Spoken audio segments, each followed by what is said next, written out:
वैसे ये पहले ही कर देना चाहिए था, रिकॉर्डिंग का काफी सेशन तो निकल गया, पर कोई बात नहीं। जब हम यहां से एग्रेशन की तरफ जाएंगे, जब हम चीजें करने के लिए जाएंगे, तो कुछ लोग मुझे कभी निजी क्वेश्चन करते हैं, मैं थोड़ा सा बताऊंगा, शायद उससे कुछ ओपन माइंडेडनेस आए। कुछ लोग मुझे बोलते हैं आपने शादी नहीं करी, चीजें नहीं करी। शादी भी यूजुअली देखिए करते क्या है, ये कई पार्ट में से एक पार्ट है, इसको जीवन का अध्याय मत बना लीजिएगा। ये थोड़ा सा निजी है, लेकिन निजी चीजों को अगर मैं ही नहीं शेयर कर सकता अपने परिवार में, तो दूसरा कोई व्यक्ति कैसे आगे बढ़ेगा। मेरे कई ख्यालों में से एक ख्याल ये भी है कि शादी हम किस लिए करते हैं। शादी हम इसलिए भी करते हैं कि चीजों को आगे लेके जा सके, वंश को आगे लेके जा सके, जनरेशन को आगे लेके जा सके। लेकिन कई बार जब मैं सोचता था तो भी मेरे दिमाग में एक डाउट आता था कि यार किस प्रकार की दुनिया में, मतलब मुझे एक सर्टिफिकेट लेना कि मैं बाप बन गया, मुझे एक सर्टिफिकेट लेना है कि ठीक है मैं इंपॉर्टेंट नहीं हूं, लेकिन उस एक सर्टिफिकेट देने की कीमत एक नन्ही सी जान इस ग्रह पे आके चुकाएगी। जब हम लोग इस ग्रह पे आए ना, तब ये प्लेनेट इतना खराब नहीं था, तब हालात इतने खराब नहीं थे। आज ईमानदारी से बात करूं तो एक डर लगता है कि जिस जनसंख्या को या जिस व्यक्ति को या जिस जान को मैं लाने की सोच भी रहा हूं, क्या वो जान हेल्दी बाहर आएगी। क्योंकि पहले के टाइम पे एक्सीडेंटली मिसहैपनिंग्स, मतलब जन्मजात बीमारियां 1% से भी नीचे थी, आज 32 से 33% है। दिल में खौफ है कि ये दुनिया किस लेवल पे पहुंचा दी है, ये कहां है, कि लाते हुए आपको सोचना पड़ रहा है कि यार मैं जिस जिंदगी को जन्म देने का श्रेय लूंगा, कहीं ऐसा तो नहीं है कि हमारे किए पाप को भुगतने के लिए मैं एक और व्यक्ति को लेकर आ रहा हूं। ये मेरा निजी ख्याल है, इससे अगर किसी को डायरेक्शन मिल जाए तो अच्छी बात है, नहीं भी मिल पाए तो भी कोई फर्क नहीं पड़ेगा, लेकिन एक निजी ख्याल है जो कौन देता है। मुझे कई बार लगता है कि पानी मुहैया है, मैं आज 30s में हूं, 30 में पानी तो पी पा रहा हूं, ठीक है बहुत महंगा नहीं है, मेरे पूर्वजों को मुफ्त में मिला, मेरे पूर्वजों को दूध भी मुफ्त में मिला, मेरे को 20-30 रुपए लीटर मिल रहा है। मुझे खौफ है कि अगर मैं बच्चा पैदा करूं और वो बच्चा 15-20 साल का होगा, तो ऐसा नहीं है कि उसको 20,000 रुपए लीटर पानी खरीदना पड़े, और वो ना खरीद पाए तो बेचारा क्या ही भुगतेगा। उसका वो ख्याल भी डरा रहा है, ये ऐसा दिमाग में चलता है। हम रोज सुनते हैं ग्लोबल वार्मिंग ये हो गया, समुद्र का स्तर बढ़ गया, डूब गया, आज यहां परेशानी हो गई, कल वहां परेशानी हो गई है, कितने सारे इश्यूज हैं। ऐसे में एक जिंदगी को लाने की जिम्मेदारी उठाएं तो कैसे, थोड़ा सा डरावना होता है। इसलिए अगर इन सब चीजों को सोचें तो मुझे आज भी याद है, एक बार मुझे 8th क्लास में बिल्कुल वो मोमेंट याद है, फ्रीज कर सकता हूं मैं। मेरा साइंस का लेक्चर चल रहा था और मैं किसी टीचर को डिफेम नहीं करना चाहता, लेकिन 98 की बात, और मेरे को बिल्कुल ऐसे एकदम क्लियर ऐसा लगता, अभी 5 सेकंड पहले की बात है, मुझे याद है हमारा साइंस टीचर मेरे को सिखा रहा था कि science is all about questioning. Science जो है वो प्रश्नों की बात है, प्रश्न करिए। तो उन्होंने हमें एक एग्जाम्पल दिया और वो मेरे दिमाग में घुस गया, मैंने वो क्वेश्चन किया भी, क्योंकि मैं बताता हूँ कि मैं अच्छा स्टूडेंट था तो चीजें फॉलो करना पसंद करता था।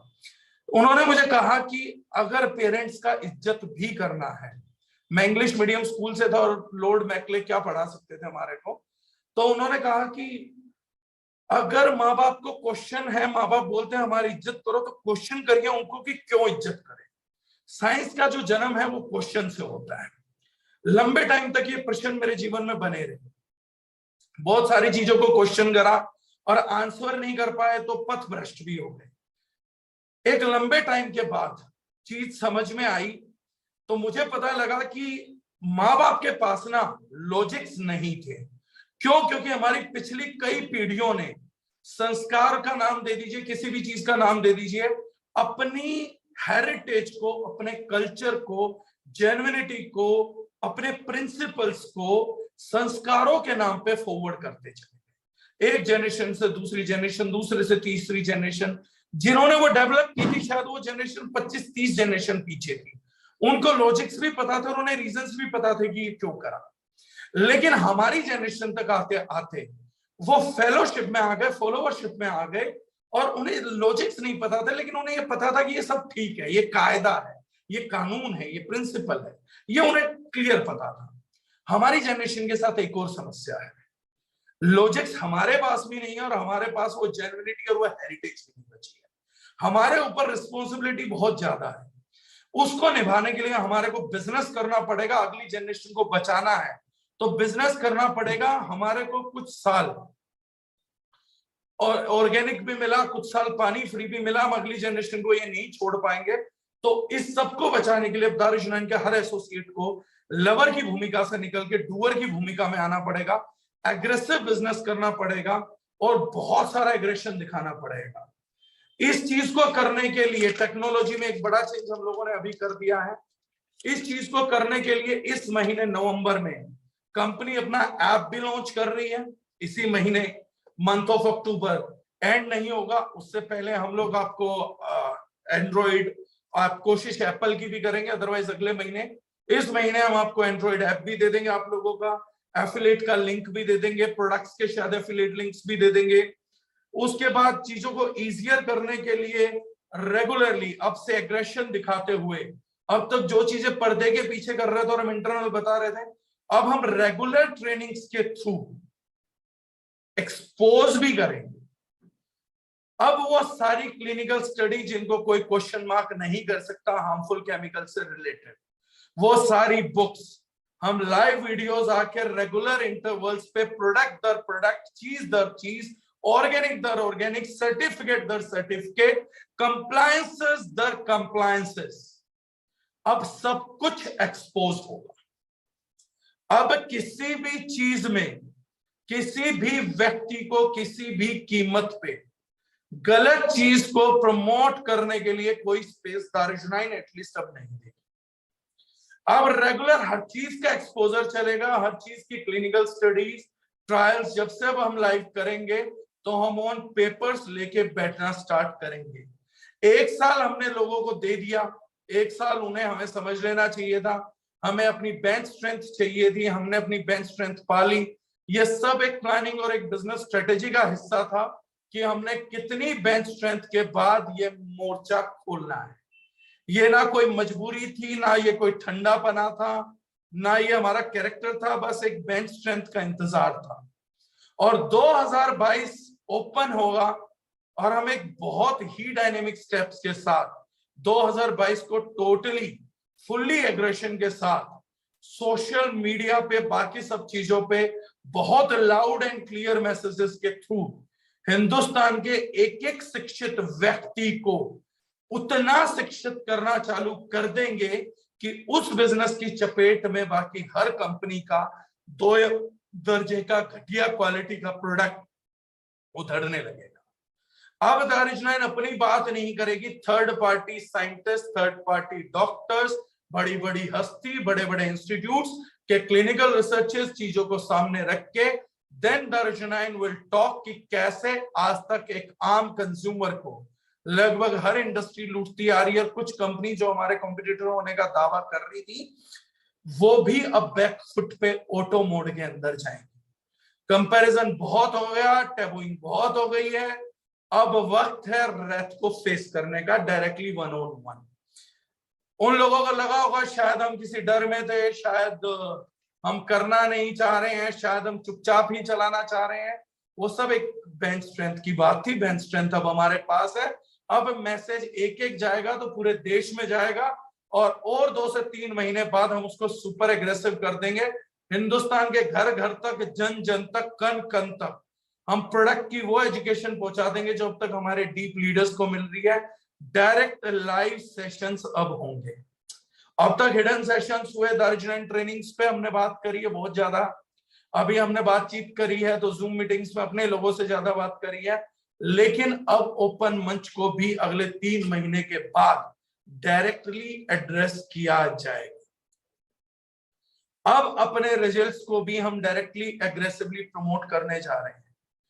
आज तक उन लोगों को एक चीज समझ नहीं आई थी, अब तक हम लोगों ने जिस चीज पे काम किया वो समझ नहीं पाए कि टेस्टिमनीज, आज आप लोगों को एक और जिम्मेदारी निभानी है कि अपने टेस्टिमनीज को कलेक्ट करिए।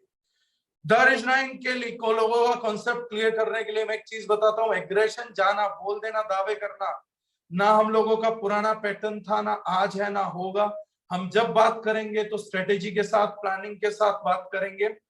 हम लोगों को अपने टेस्टिमनीज को चाहे व्हाट्सएप पे लीजिए, चाहे कैसे भी करिए, और उसको ज्यादा से ज्यादा अपनी अप्लायंस के माध्यम से कंपनी तक पहुंचाइए। कारण मैं बताता हूं, एक मेरी किसी व्यक्ति से बातचीत चल रही थी, तो उसने कहा कि मैं आप लोगों का मार्केटिंग कॉम्पनसेशन प्लान जानना चाहता हूं।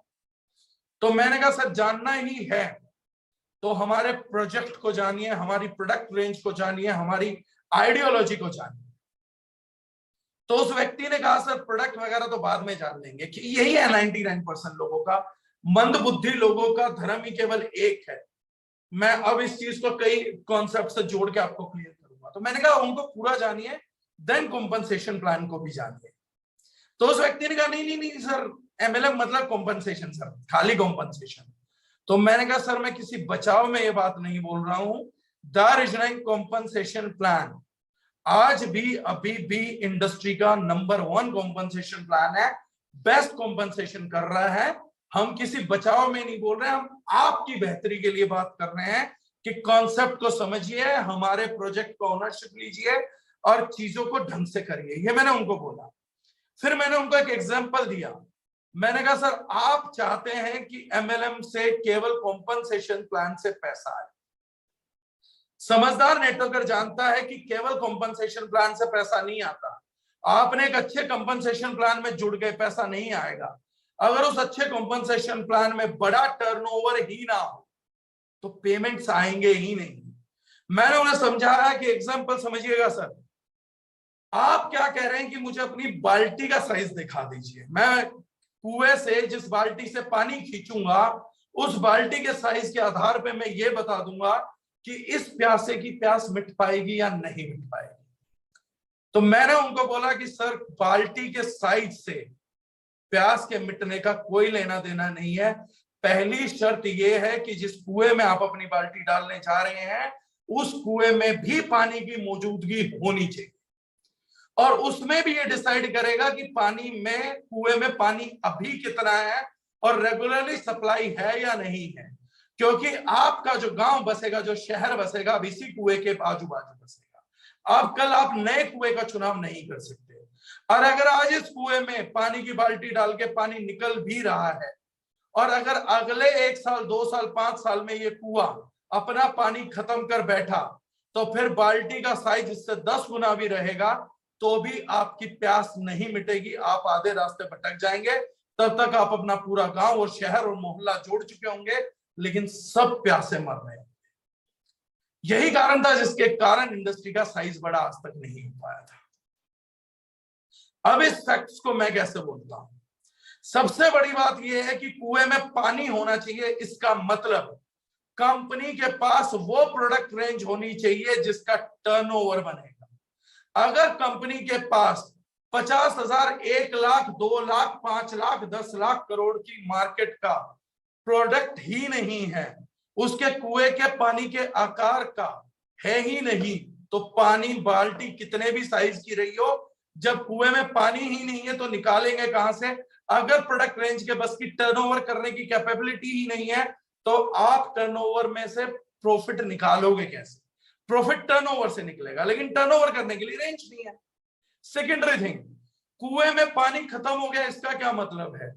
कुएं में पानी तब तक रहेगा जब तक प्रोडक्ट में रिजल्ट आता रहेगा, क्योंकि जैसे ग्राउंड वाटर की सप्लाई है, अगर ग्राउंड वाटर है तो कुएं में से लगातार पानी आएगा। अगर आपके प्रोडक्ट में रिजल्ट है तो ही रेगुलर सेल होगी, तो ही नए कंज्यूमर जुड़ेंगे। जितना नया कंज्यूमर जुड़ता जाएगा वो अथाह सागर है जहां से पानी की उपलब्धता होगी। अगर आपके पास प्रोडक्ट में रिजल्ट ही नहीं है तो आप वो बेवकूफ हैं जो खाली कॉम्पनसेशन प्लान के सहारे कंपनी कर रहे हैं। रॉबर्ट टी कियोसाकी ने एक बार किसी व्यक्ति को कहा, do you want to be rich और do you want to be happy? आप अमीर बनना चाहते हैं या खुशी पाना चाहते हैं, खुश रहना चाहते हैं? एक व्यक्ति ने कहा मैं खुश रहना चाहता हूं, दूसरे व्यक्ति ने कहा मैं अमीर बनना चाहता हूं, तीसरे व्यक्ति ने कहा मैं एक खुश अमीर बनना चाहता हूं। दोनों क्यों नहीं? हमारे रेशनल माइंड ना कभी ये सोच ही नहीं पाते कि जब हमें कोई बोलता बता क्या चाहिए, खुशी चाहिए कि पैसा, तो 99% बेवकूफ कोई खुशी चुनता है, कोई पैसा चुनता है। ये दोनों ही व्यक्ति बेवकूफ है, खुशी चुनने वाले भी, पैसा चुनने वाले। समझदार वो है जो ये चुनता है कि मैं खुशहाल अमीरी चुनना चाहता हूं। सेम इसी एग्जाम्पल पे बेवकूफ नेटवर्कर क्या चुनता था? सर मुझे तो कॉम्पनसेशन प्लान चाहिए, सिर्फ पैसा चाहिए।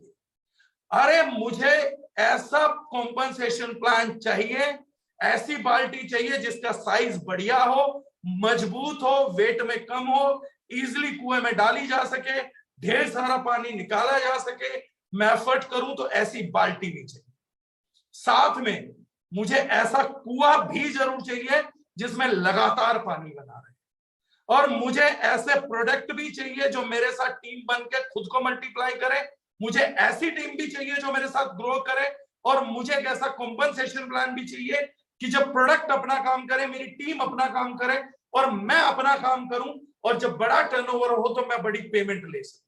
लेकिन 99% लोगों को मोटिवेशन की मीठी कैंडी दी जाती है, लॉलीपॉप दिया जाता है जिसका नाम है मोटिवेट, MOTIVAT।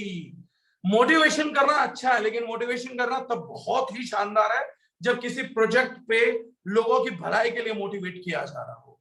लेकिन मोटिवेशन नाम का लॉलीपॉप डाल के लोगों को बता दिया जाता है, अरे तुम्हें प्रोडक्ट के रिजल्ट का क्या करना है, लोग तो सस्ता खरीदते हैं। लोग वो खरीदते हैं सर जो उनकी पॉकेट अलाउ करती है।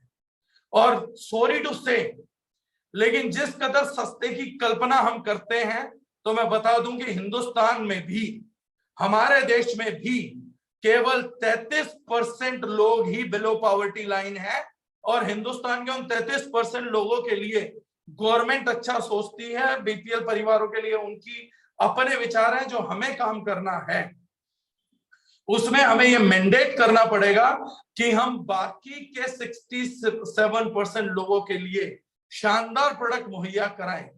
सबसे सस्ता जूते का सबसे बड़ा मार्केट नहीं है सर, सबसे बढ़िया जूतों का एक्शन से लेके रीबॉक, नाइकी की मार्केट है।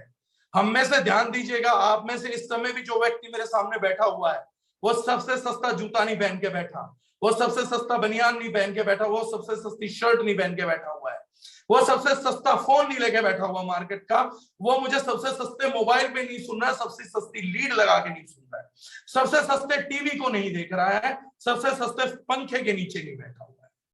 सबसे सस्ता व्यापार का आधार और माध्यम कभी था ही नहीं। जब हकीकत यह है कि जब आप एक्शन का जूता डालते हैं, सस्तों से थोड़ा सा ऊपर वो जूता भी डालते हैं, तो एक्शन का जूता डालने वाला आदमी पहला ख्वाब और पहली बात अपने मन से एक ही बोलता है कि बेटा मेरे जेब में पैसा आने दे। जो एक्शन का जूता उसको दौड़ लगाने में मदद कर रहा है, उसके प्रति भी उस व्यक्ति की कृतज्ञता क्या है, आज मैं आपको एग्जांपल से समझा दूंगा और यहां से एग्रेशन की नींव रखी है। वो व्यक्ति बोलता है कि आज तो तू मेरे भागने में मदद कर रहा है, लेकिन एक चीज ध्यान रख, मैं एक दिन भागूंगा भागूंगा और इतना तेज भागूंगा ना कि मैं भागता भागता एडिडास, रीबॉक, नाइकी तक पहुंच जाऊंगा।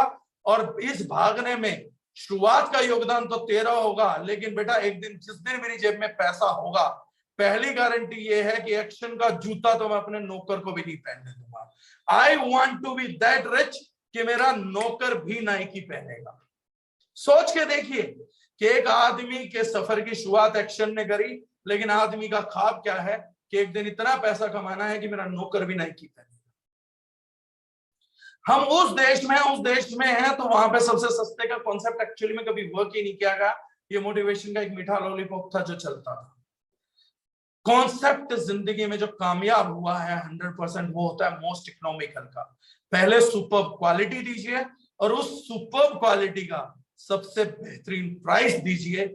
यही किसी बिजनेस की सफलता का मूल मंत्र था। हर बड़े बिजनेस वर्ग ने, हर बड़ी कंपनी ने यही करा है।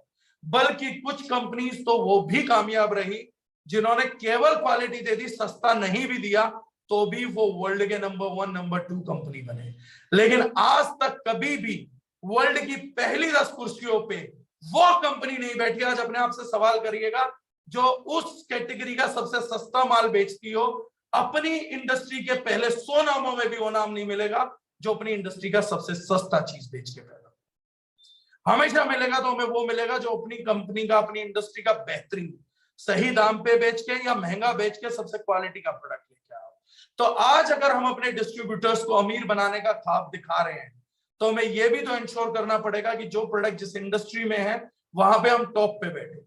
आज हम लोगों का किडनी सिर्फ है तो हम इंडिया के टॉप रिजल्ट के साथ कंपीट कर सकते हैं।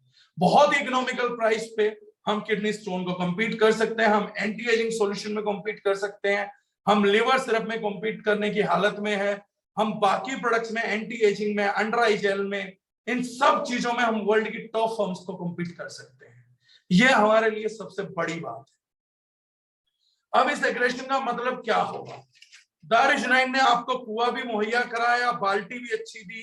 कुछ बेवकूफ खाली बाल्टी का साइज देख के मूर्ख बन गए, उन्हें पता ही नहीं लगा कि अगर कुएं का साइज नहीं है, कुएं में पानी नहीं है, प्यास बेटा मिटने की नहीं है, बाल्टी के साइज से प्यास नहीं मिटा करती, कुएं में निरंतर पानी चाहिए और उसके लिए रिजल्ट्स चाहिए। और आज हम प्राउडली अनाउंस करते हैं कि आज कोई भी हमारा एसोसिएट जानता है कि हमारी टक्कर के और हमारे प्रोपोर्शनेट रिजल्ट्स पूरे बाजार में किसी प्रोडक्ट के नहीं है। अब हमें एग्रेशन करना है, तो किस प्रकार का एग्रेशन? आज के सेशन के बाद मोटिवेट होकर कई लोग एग्रेसिव हो जाएंगे। उस एग्रेशन का मतलब समझ लीजिए, किसी को डिसरिस्पेक्ट करना, किसी की बेइज्जती करना, किसी कॉम्पिटिटर को भी जलील करना, स्पेशल सोशल मीडिया प्लेटफॉर्म पे या किसी दूसरे प्लेटफॉर्म को गाली देना, ये एग्रेशन नहीं है, ये फ्रस्ट्रेशन है। इस चीज को समझिएगा। आप इतने एग्रेसिव मत हो जाइए कि किसी को कुछ गलत लिखे सोशल मीडिया पे, क्योंकि आप उसको गलत नहीं लिख रहे हैं, आप अपने चरित्र का प्रदर्शन कर रहे हैं 24 घंटे। तो आप एग्रेसिव रहिए, लेकिन सौम्य एग्रेसिव रहिए।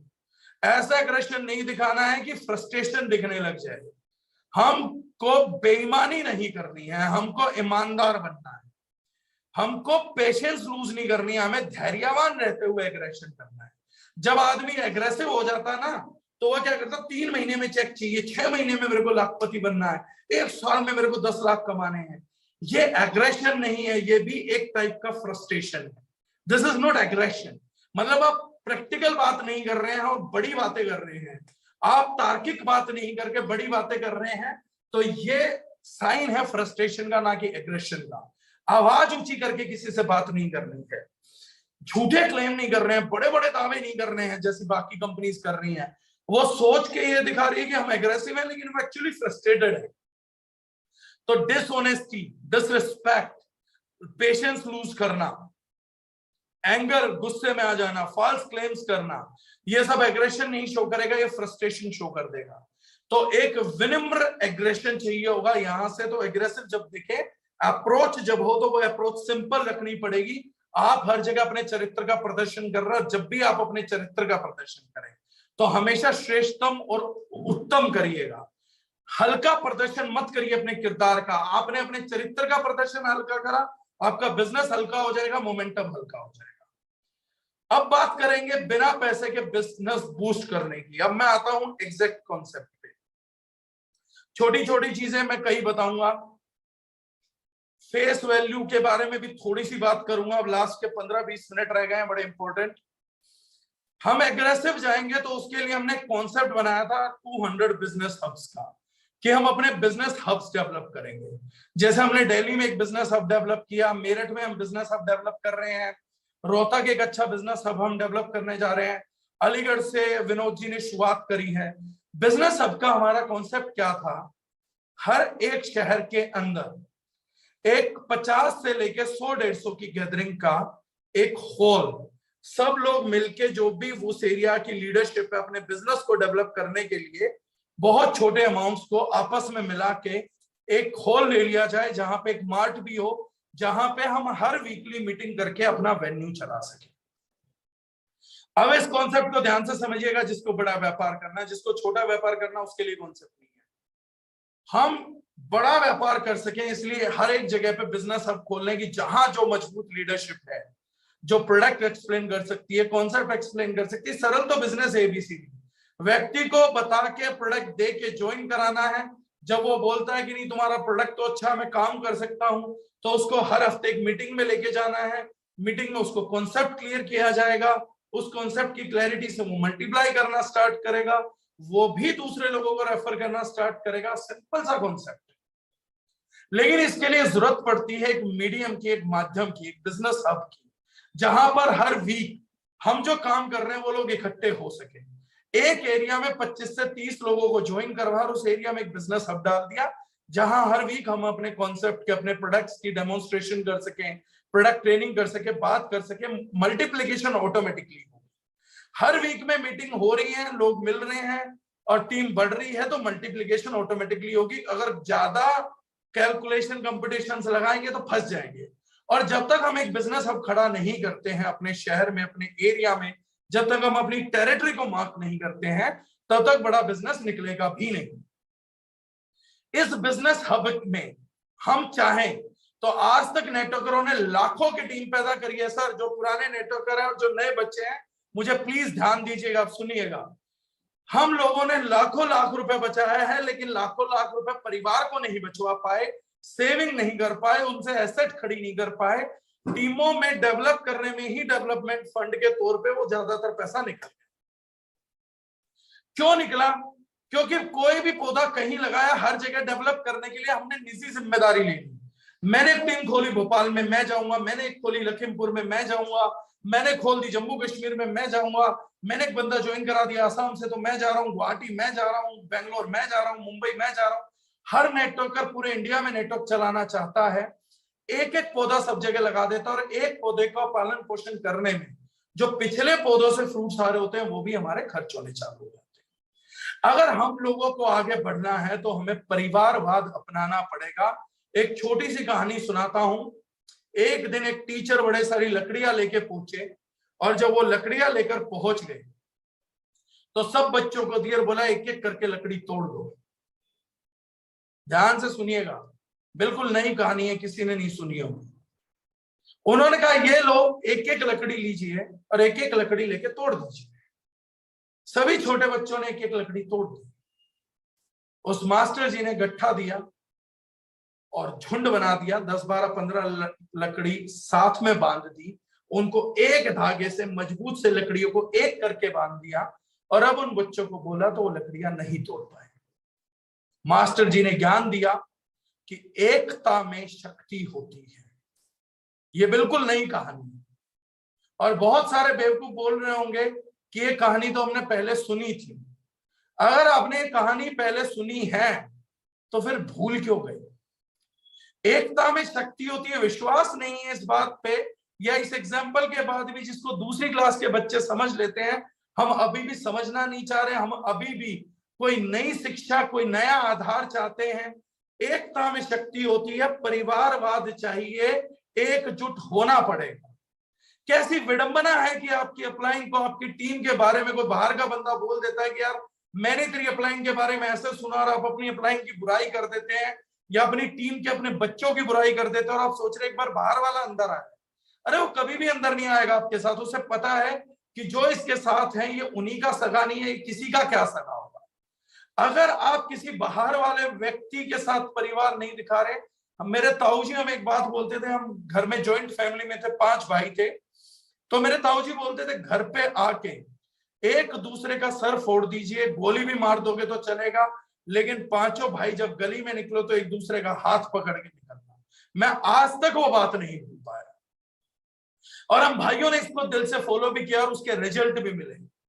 और मैंने जिंदगी में जब नेटवर्क में इस प्रिंसिपल को अप्लाई किया कि अपनी टीमों में किसी की बुराई नहीं करनी, बाहर वाले से तो सुननी भी नहीं है। मतलब एक मैसेज क्लियर रहा कि मेरी टीम के बारे में या मेरे अपनों के बारे में कोई बाहर बुराई नहीं कर सकता, शायद मेरी सफलता का कारण भी है।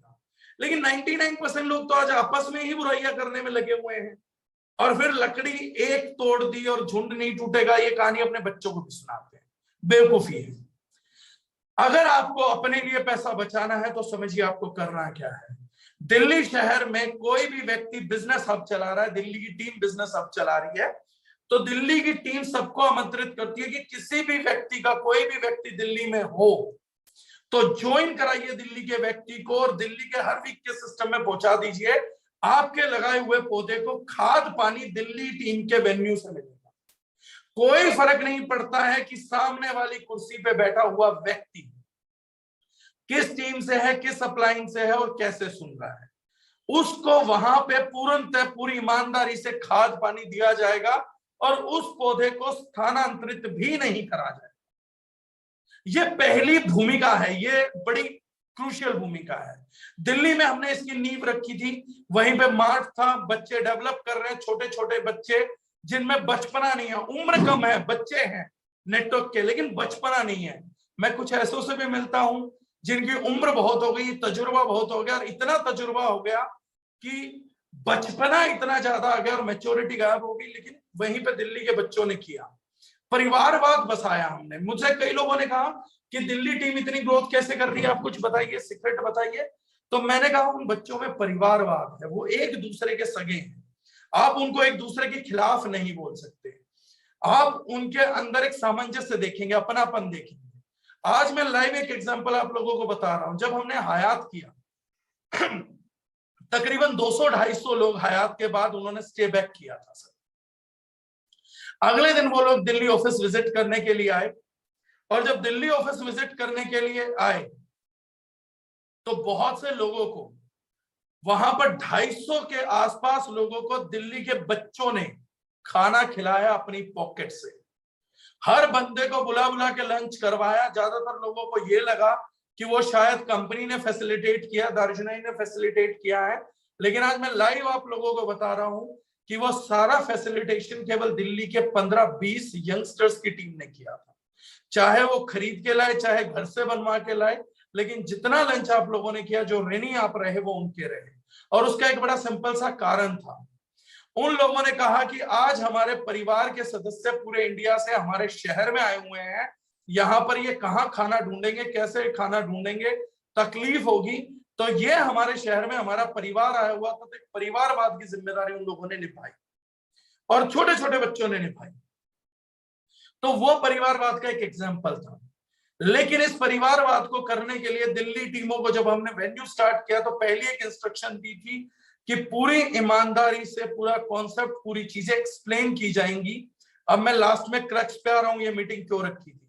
पूरी ईमानदारी से, पूरी कोशिश से ये पूरी चीजें रखी जाएंगी। और एक चीज करनी पड़ेगी बेटा, दिल्ली को बिजनेस डेवलप करना है। दिल्ली में किसका बिजनेस डेवलप होगा ये नहीं है, हम सब मिलके पूरे दिल्ली के कोने कोने तक, घर घर तक पहुंचाएंगे दारुशनाइन को।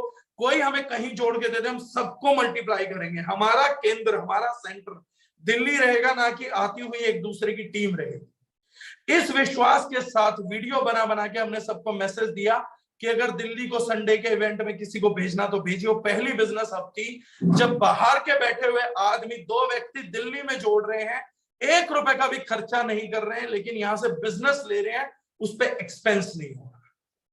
सोचिए अगर पूरे भारत में हम 200 बिजनेस हब बना लेते हैं तो उस 200 बिजनेस हब के अंदर अगर उसी जगह का लोकल लीडर हर संडे प्रेजेंटेशन करने लगे, हर सैटरडे संडे प्रोडक्ट ट्रेनिंग्स होने लग जाएंगी, तो किसी व्यक्ति को अपना शहर छोड़ के जाने की जरूरत नहीं है। केवल एस्टेब्लिश्ड बिजनेस हब में अपने व्यक्ति भेज दीजिए और एक व्यक्ति एक जगह बैठ के 200 शहरों में भी बिजनेस डेवलप कर पाएगा, 200 शहरों से कमा पाएगा और खर्चा ना के बराबर। आप 5 लाख कमाएंगे, लेकिन खर्चे के तौर पे 4.5 लाख नहीं जाएंगे कि आप इस बार फील्ड करने वहां गए। अपनी मर्जी से आप कहीं पर भी जाइए। लेकिन अगर 200 सेंटर आपके ईमानदार खड़े हैं, आपको पता है यार मैं आज भोपाल खोल लूंगा, मैं आज रोहतक सेंटर खोल रहा हूं, मेरठ पे भेज दूंगा, तो मुझे सिर्फ एक सेंटर का एड्रेस देना है, मेरा बच्चा वहां डेवलप हो जाएगा और उसके साथ छेड़खानी नहीं की जाएगी। ये पहली शर्त थी। और इस बिजनेस हब को जो भी लीडर डेवलप करेगा, उसको, उसकी टीम को मैंने दिल्ली में मोटिव दिया था कि आपको एक काम करना पड़ेगा बच्चों, दूसरों की 100 गलतियां माफ करनी पड़ेगी, खुद की एक भी गलती माफी के काबिल नहीं है। अगर किसी से कुछ गलती हो जाए, टीम का इधर उधर हो जाए, तो 100 माफ कर दो, अपनी एक भी माफ मत करना, तुम मत करना। इसी एक सिद्धांत पे दिल्ली का वेन्यू खड़ा हो पाया और सक्सेसफुली रन भी कर रहा है।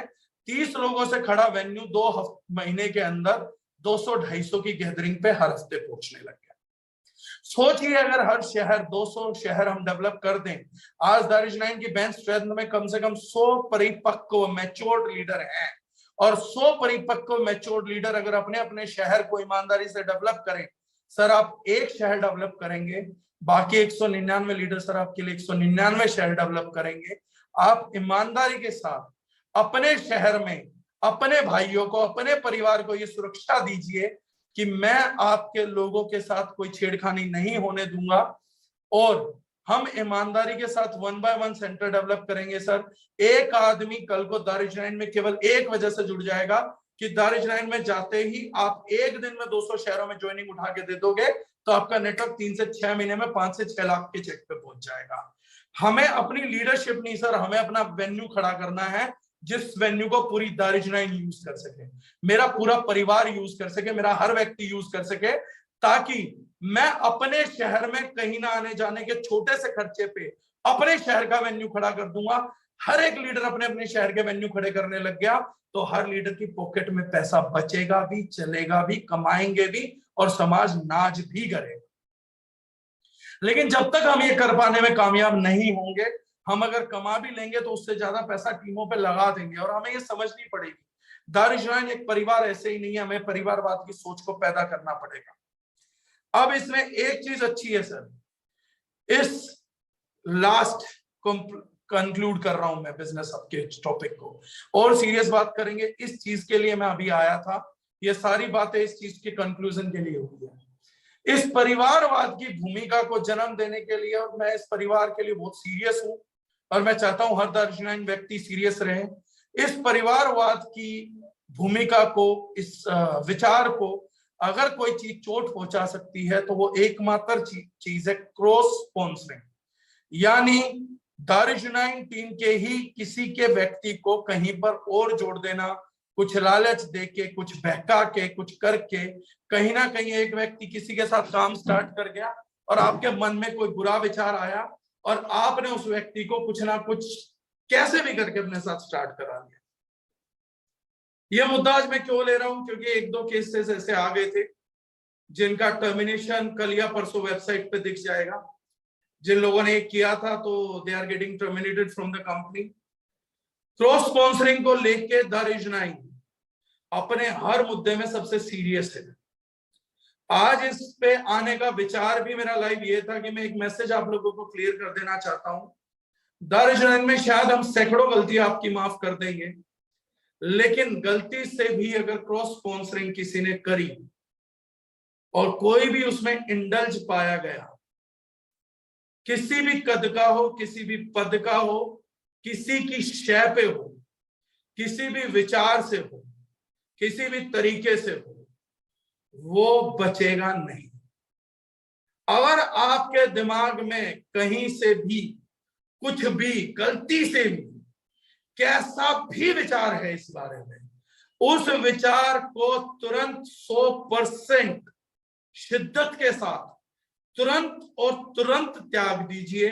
और अगर आप गलती से भी किसी ऐसे पाप में लीन रहे हैं, उसका जितना जल्दी हो सकता है इमीडिएटली बेसिस पे सुधार कर लीजिए।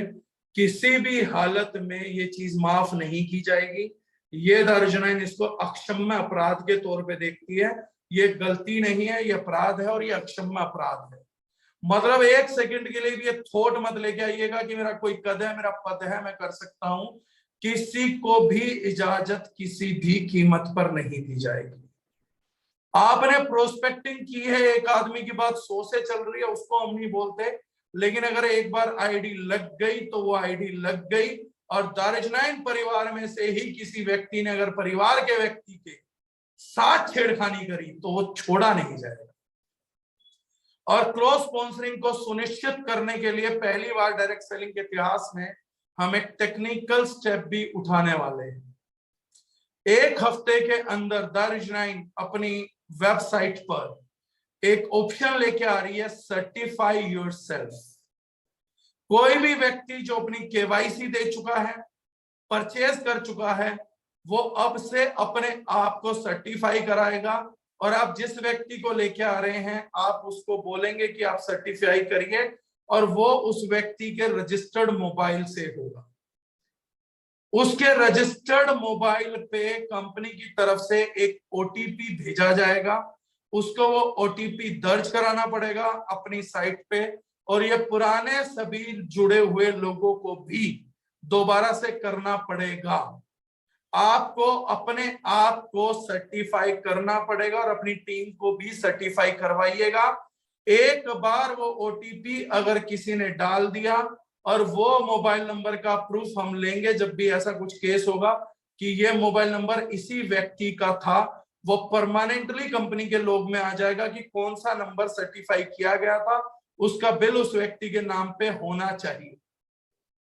अगर ये एक बार सर्टिफाई हो गया तो आपका कोई भी तर्क और कुतर्क उस ज्वाइनिंग पे काम नहीं करेगा। अगर व्यक्ति ने एक बार अपने आप को सर्टिफाई कर दिया उस टीम में काम करने के लिए तो वो सर्टिफाई हो गया, उसके बाद उस पे कोई भी क्लेम किसी भी प्रकार का किसी और का नहीं होगा। और किसी लालचवश किसी भी वश अगर कोई लीडर इंडल्ज मिलता है कि उसने क्रॉस स्पॉन्सरिंग करने में भूमिका निभाई है, ऐसी किसी सिचुएशंस के अंदर भी आप बख्शे नहीं जाएंगे। वो नई ज्वाइनिंग तो जाएगी ही जाएगी, साथ में वो लीडर भी जाएगा जिसका रोल पाया जाएगा। तो क्रॉस स्पॉन्सरिंग का कोई भी विचार आपके दिमाग में कहीं से भी है उसको 100% त्याग दीजिएगा। क्रॉस है, लाइव रिकॉर्डेड स्टेटमेंट है जो मेरी उस पर डल जाएगी। अपनी स्टेटमेंट से बैकआउट करना हम लोगों को आता नहीं है, तो गंभीर से भी गंभीर परिणाम होंगे। तो इसलिए सक्सेसफुल 200 बिजनेस हब पैदा करने के लिए, अपने लोगों का पैसा बचाने के लिए, ताकि उनके पैसे का उपभोग उनका परिवार कर सके, जिसके लिए वो दिन रात लड़े, जिस परिवार ने सेक्रीफाइस किया वो परिवार भी उस मेहनत का स्वाद चख सके, इस नियत के साथ हम क्रॉस स्पॉन्सरिंग के नियम को लागू करते हैं। और अगर किसी अपलाइन डाउनलाइन में कोई भी डिफरेंसेस हो तो वो कंपनी की ऑफिशियल साइट पे ईमेल डालकर कंपनी को बीच में लेके, जैसे तलाक का प्रोसेस चलता है वो तलाक के प्रोसेस को कंटिन्यू करा जाएगा, कंपनी को मीडियोकर बनाया जाएगा। अगर जरूरी लगा 2% 5% केस में अगर कहीं कुछ जरूरी लगा तो तलाक हो सकता है, लेकिन शादीशुदा लड़की भगाई नहीं जाएगी। एक्स्ट्रा मैरिटल अफेयर की जगह दारिज 9 में नहीं है। जो बंधन बंध चुका वो बंधन बंध चुका, अब बिना तलाक के वो बंधन खोल देना अक्षम्य भारतीय कानून के तहत अपराध माना जाएगा और कंपनी के अंदर दोनों का ही निष्कासन कर दिया जाएगा। भागी हुई लड़की और भगाने वाले का दोनों की कोई जगह सिस्टम में नहीं है, ये हम बहुत क्लियरली बता देना चाहते हैं। ये सारी चीजें बताने के पीछे रीजन यही था कि क्रॉस स्पॉन्सरिंग नाम की कोई भी तर्क किसी भी आधार पे मान्य नहीं होगा। अगर किसी को कोई ऑब्जेक्शन है तो कंपनी के सामने लेके आए, info@darij9.com पे आप अपनी बात रखें, फिर कंपनी कुछ फैसला करेगी तो उस पर आपकी सुनवाई होगी। अदरवाइज आप अपनी मर्जी से किसी भी दारिज 9 परिवार के सदस्य का अहित नहीं कर सकते, हाथ नहीं लगा सकते हैं, हाथ नहीं डाल सकते हैं। हम खोद के ढूंढ के आपके खिलाफ सबूत इकट्ठा करेंगे और उसका प्रॉपर परिणाम आपको भुगतना पड़ेगा। आज यही बात करनी थी। 200 बिजनेस हब हम बनाएंगे, कैसे वो बिजनेस हब बनेंगे और कैसे हम करेंगे, इसकी फिलोसफी हम लेके जल्दी ही शेयर करेंगे अपने चैनल पे, अपने लाइव में, जूम्स पे। जो नए प्रोडक्ट लॉन्च हुए हैं अगले हफ्ते, इस हफ्ते भी 1-2 प्रोग्राम उन पे करेंगे। ये सब ग्रोथ के लिए चलता रहेगा। लेकिन आज की जूम मीटिंग का सेशन का वजह यही थी कि 200 बिजनेस हब और परिवार का पैसा बचाने के लिए दारिज 9 बहुत सीरियस है और इस सीरियसनेस में आप लोगों का सहयोग चाहिए कि आप ईमानदारी से अपनी टीम को डेवलप करें, अपनी कंपनी को डेवलप करें, अपने मिशन को डेवलप करें, अपने पूरे परिवार के डेवलपमेंट की कल्पना करें, बड़ा सोचें और छोटी सोच पे बिल्कुल ना उतरे। छोटी सोच ब्रैकेट क्रॉस स्पॉन्सरिंग ब्रैकेट है, छोटी सोच बिल्कुल ना सोचें, क्योंकि छोटे पेड़ों की जगह नहीं है दारिज 9 के अंदर, तो हम उनको रखेंगे भी नहीं। इसी के साथ अगर किसी को मेरी बात बुरी लगी हो तो चोर की दाढ़ी में तिनका है, वो बहुत बुरा मान सकता है मेरी बात का। और जिन लोगों को मेरी बात अच्छी लगी है तो बहुत बहुत शुक्रिया आप लोगों का। मैं उम्मीद करता हूँ पूरी ईमानदारी से आप इस परिवार को सींचने में, समझने में, साथ रखने में मदद करेंगे। Thank you so much, thank you everyone, take care, good blessings. अगर किसी को कोई सवाल है तो वो लिख सकता है, 1 मिनट का मैं टाइम दूंगा, उसके बाद मैं आप सब लोगों से विदा चाहूंगा। Thank you so much.